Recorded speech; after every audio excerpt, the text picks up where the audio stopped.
Hola a todos y bienvenidos otra vez a nuestro segmento Alerta Congreso. Como todas las semanas estamos con nuestros amigos y colaboradores de Observatorio Legal. En esta ocasión, y como ya es prácticamente una costumbre, nos acompaña Rodolfo Reine. ¿Cómo estás, Rodolfo? Bien, bien. Gracias por la invitación y saludos a todos. No, gracias a ti. Esta vez vamos a analizar un proyecto que ha enviado el Ejecutivo al Congreso. Normalmente vemos proyectos de ley que surgen del mismo Congreso, pero en esta ocasión es un proyecto enviado por el Ejecutivo hacia el Parlamento y lo vamos a ver porque además tiene que ver con la relación entre ambos poderes del Estado. Este proyecto que envió la semana pasada el Poder Ejecutivo tiene como finalidad modificar los artículos 99 y 100 de la Constitución, que son los referidos a las figuras del juicio y el antejuicio político. Lo que plantea básicamente, digamos, resumidas cuentas, es que las acusaciones que formule la Fiscalía de la Nación contra las altas autoridades, como por ejemplo el presidente de la República inclusive, por delitos en el ejercicio de funciones, en lugar de que sean evaluadas por la Comisión Permanente del Congreso, como sucede actualmente, pasen a la Corte Suprema. De esta manera le quita esa competencia al Congreso y algunos consideran que podría ser una medida positiva porque en los últimos años el Congreso ha blindado, por ejemplo, al ex fiscal Pedro Chávarri, a los Cuellos Blancos o más recientemente a Manuel Merino. Sin embargo, también es importante ver el contexto, porque tanto el presidente Castillo como la vicepresidenta Dina Boluarte tienen actualmente acusaciones constitucionales en el Congreso. ¿Cuál es tu opinión, Rodolfo, por favor, de esta norma que ha mandado el Ejecutivo al Congreso? Bueno, el primer comentario nace de tu reflexión final, en el sentido que hay una falta de criterio de oportunidad para presentar este proyecto de reforma constitucional. En efecto, como tú has dicho, esta propuesta de reforma constitucional ha sido planteada por el gobierno y resulta poco oportuno que se planteen cambiar las reglas de juego justamente cuando el presidente de la República, el vicepresidente, la vicepresidenta de la República y algún otro ministro y eventualmente algunos otros ministros vinculados de repente a los actos de corrupción que hoy se han hecho de conocimiento público puedan transitar por el proceso de acusación constitucional. Entonces, cambiar estas reglas de juego sin duda genera suspicacias porque de alguna manera le pretende quitar la competencia al Parlamento y pasarla al poder Judicial.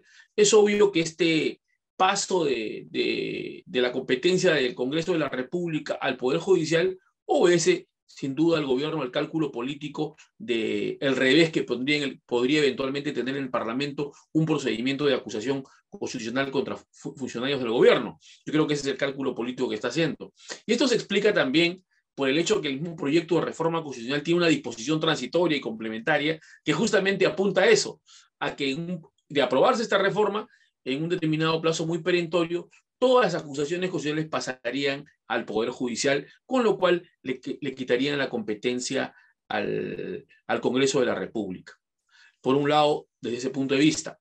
De otro lado, hay que tener en cuenta que el artículo 99 y 100, como tú bien has dicho, ya están referidos a dos instituciones que siempre han existido en la Constitución histórica del país, que es el juicio político propiamente dicho y el antejuicio político. Son dos instituciones.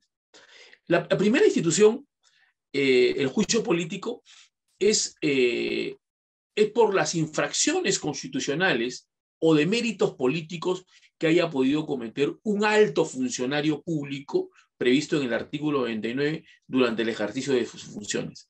En el caso del juicio político, no se trata necesariamente de un delito, pero sí una conducta reprochable que hace insostenible que permanezca en el cargo y deba ser sancionado por el Parlamento, porque aquí el Parlamento sanciona a ese alto funcionario público con la destitución, suspensión o inhabilitación hasta 10 años, que como lo hemos analizado con ocasión de la infracción constitucional que supuestamente habría incurrido la vicepresidenta de la República, Dina Boluarte, en sesiones anteriores aquí en Epicentro.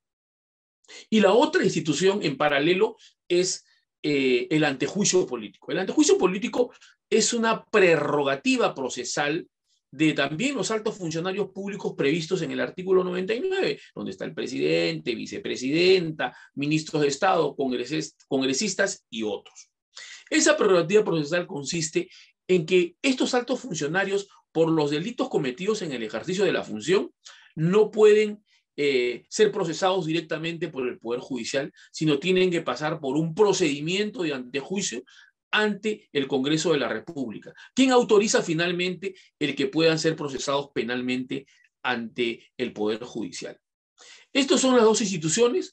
En una de ellas, el juicio político, donde la valorización que hace el Congreso es fundamentalmente política, ¿no es cierto? Ante una conducta reprochable, un demérito político, el Congreso de la República sanciona a ese alto funcionario público.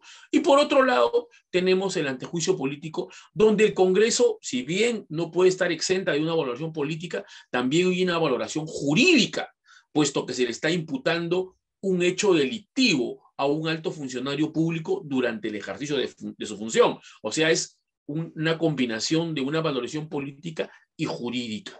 Y más aún cuando esa autorización de parte del Congreso para que sea procesado tiene una connotación, puesto que se le va a abrir un proceso penal, ¿no es cierto? Que el fiscal de la Nación y el juez supremo correspondiente abrirán el proceso penal correspondiente bajo los mismos términos que establezca el Congreso. O sea, tiene una gran relevancia el pronunciamiento del Congreso, que no solamente debe limitarse a un aspecto jurídico, perdón, no solamente un aspecto político, sino también fundamentalmente jurídico, por los efectos jurídicos que este proceso de antejuicio tiene en el alto funcionario.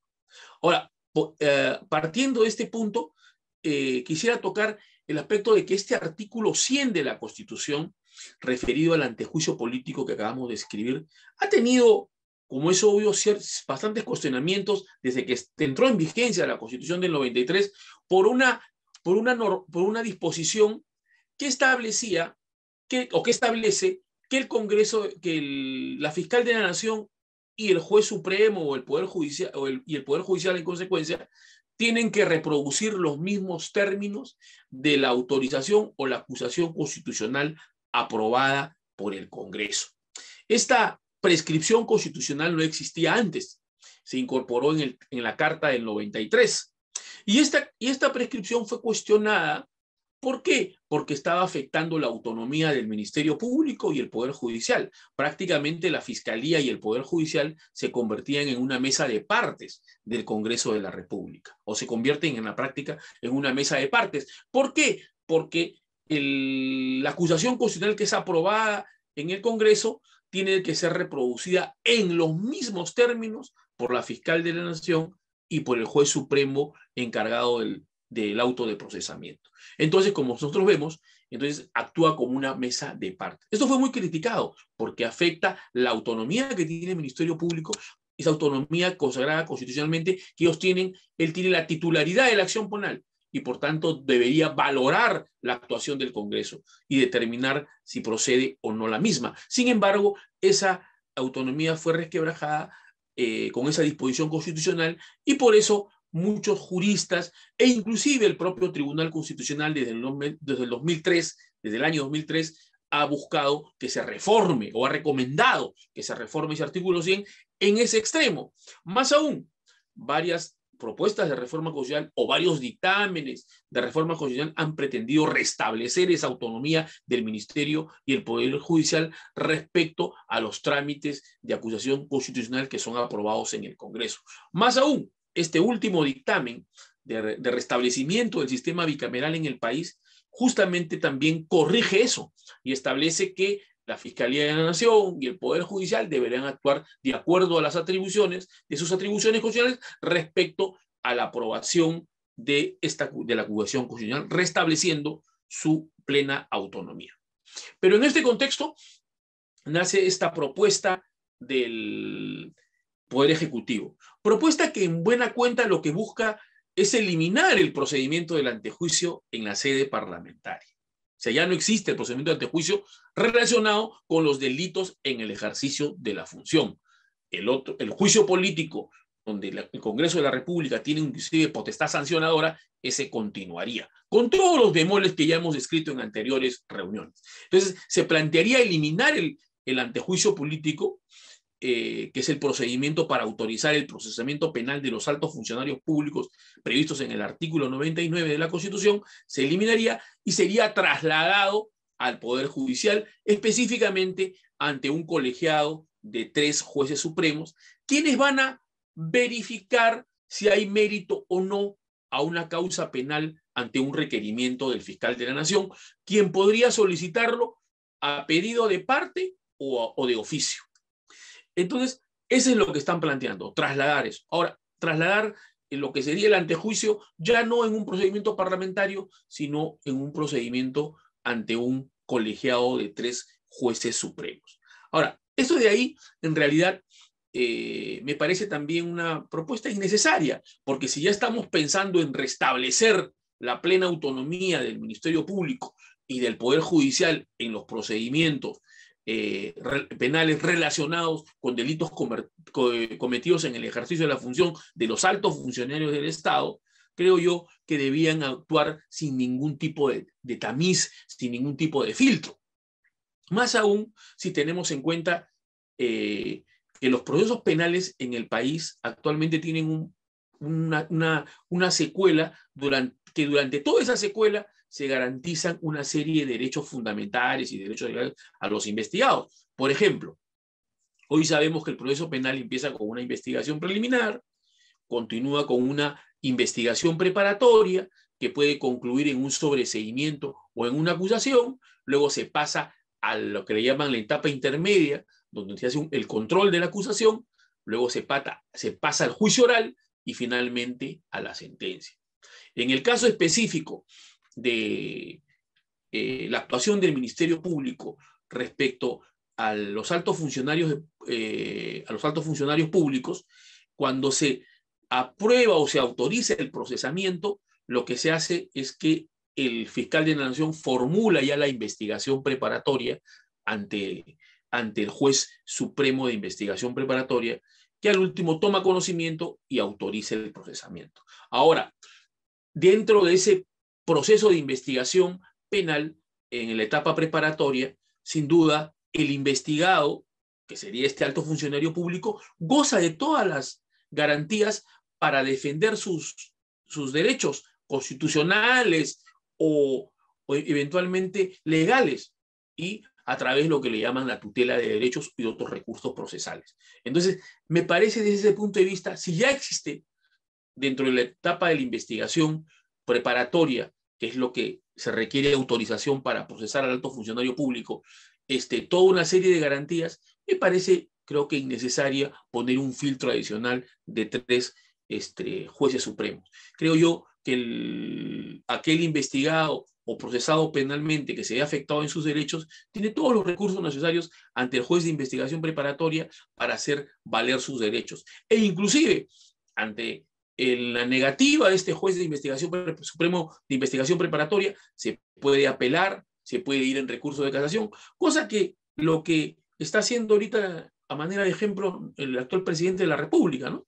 Que dentro del proceso de investigación preliminar ha planteado una tutela de derechos, va a presentar una apelación, seguramente irá a una casación, e inclusive ha anunciado que se va a ir hasta los organismos internacionales. Entonces, hay toda una serie de recursos que podrían ser agotados por el investigado, lo cual le hacen innecesaria este colegiado supremo que actúe como un filtro. Yo creo que si nosotros estamos en la perspectiva, y me parece correcta, de restablecer la plena autonomía del Ministerio Público para su actuación respecto a los altos funcionarios públicos, creo que no es necesario ese tamiz.